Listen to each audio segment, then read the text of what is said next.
Hi, Terry here with Natural Garden Grows. Just wanted to talk to you a little bit about a perennial onion called Egyptian walking onion. Sorry for the traffic. Easter weekend. It's a busy highway. So Egyptian walking onion, they don't originate in Egypt. I'm not sure where the Egyptian part of it comes from, but the reason they're called walking onion, they're also known as topset onion or tree onion, because they grow the actual onion bulbets on top. They don't grow an allium flower like an onion or a leek, or that big round purple ball or that big round white ball. They don't produce that. They produce little bulbet onions, almost like little pearl onions.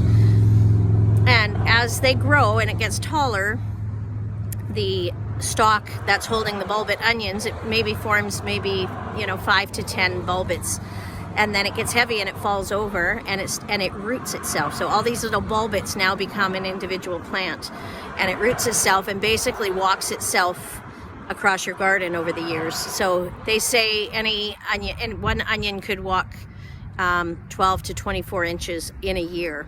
So it would knock itself down, and it would just root. It could, depending on the size of the stalk, I guess, is how far it's gonna fall and root. And they're really easy to control. You can dig them up and plant them elsewhere if you wanted to. You could put them in a container if you wanted to do it that way. They're not invasive. However, they are very prolific. You'll have more onions than you know what to do with. But you don't have to keep them either. You'll have plenty to give to your friends. The really cool thing about it is, I heard about them about 5 years ago, and I went, actually maybe about 6 years ago, and I went on the lookout trying to find them. I had heard that they were kind of like a generational onion, and there was a very good chance, they said, that your grandmother and your great-grandmother had them in their garden. They would get passed down from generation to generation. So somebody could say that I've had these walking onions. These used to be in my great-grandmother's garden, and that just really appealed to me. I thought that was a really cool thing. I would love that. I would have loved to have been able to have my great-grandmother's onions. But I'm starting it, so hopefully my grandchildren and their children will end up with these ones. Anyway, I wanted to show you what they were and explain to you how they work and why they're so great. So I'm going to flip the phone around and let you have a look and see what they look like, and talk a little bit about how they grow and how they end up walking around your garden. So these fellas here, they're the onions from last year. So the stalks are a little bit stockier, and they're going to end up putting up a big long spike, and it's going to come up and it will get little bulbets of onions on top. And it will get so heavy that the stalk will fall over like this. It'll just fall down like this, and the bulbets at the end of the stalk will root themselves here, and you can separate them. As you can see, this one was dropped from them last year. And let me pull this one up. This you might be able to see. So yeah, those ones are probably seeds of the chives. But here, maybe this one. Yeah. Anyway, it walks around. It doesn't walk around in the same year. It will drop itself down like this one did, and it'll root into the ground.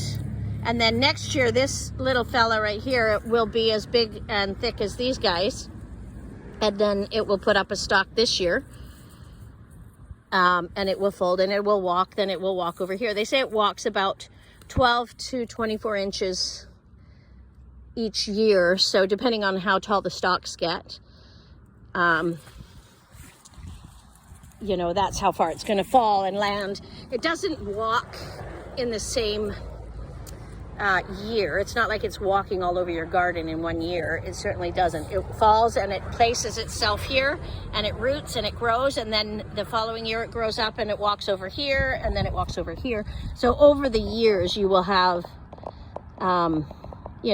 onions in different places throughout your garden. So now those big guys over here,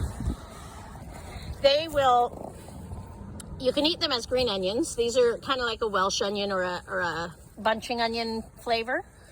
And then you know, in the fall, these down here will turn into almost like shallot onions, and you can eat those. They're generally meant to be eaten within the first or second year. After that, they get a bit woody and tough. And then the little bulbit onions that grow on top, they're almost like a pearl onion, and you can plant them, you can eat them, you can maybe pickle them, right? You can use them for many different things. You can dry them and just chop them up if you just need a small amount of onion. I don't know about you, but I hate buying a ginormous onion from the grocery store and then I have to put half of it in the fridge because I don't need to use that much onion.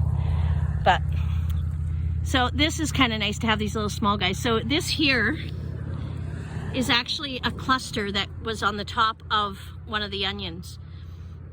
It was just a small one, and you can see they were all joined together, and they fell together, and I didn't separate them, and they just rooted just like that. So you just stick them in the ground, and they'll grow, and they'll do their thing and walk around our onion or around our garden. So we have lots of them down here at Natural Garden Grows farm stand. If you want to come down and have a look. So many. And obviously so many more in the garden.